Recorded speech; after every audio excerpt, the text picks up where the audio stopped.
சேலம் முதல் அக்ரஹாரம் 600 ஆண்டுகள் பழமையான ஆஞ்சநேய திருக்கோவிலில் பங்குனி மாத அமாவாசையை முன்னிட்டு மூலவர் நீல வண்ண பட்டாடை உடுத்தி பலவித நகை ஆபரணங்கள் நறுமண மலர் மாலைகளுடன் சூட்டி சிறப்பு அலங்காரத்தில் காட்சியளிக்க ஆலய வளாகத்தில் உற்சவர் சிறப்பாக அலங்காரம் செய்திருந்தனர்.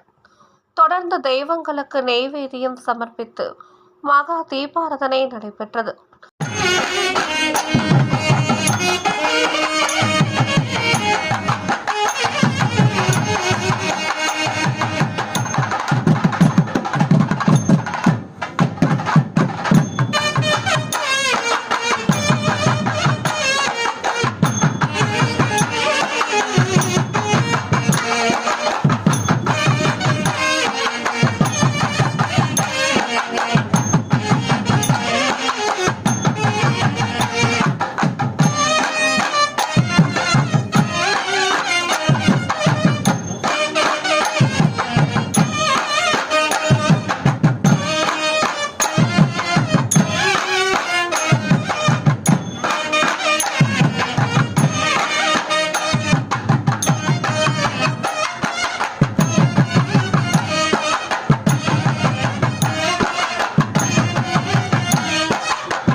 பின்னர் உற்சவரை சிறிய சப்பரத்தில் அமர்த்தி தேர் வீதிகள் வழியாக திருவீதி உலா சிறப்பாக நடைபெற்றது.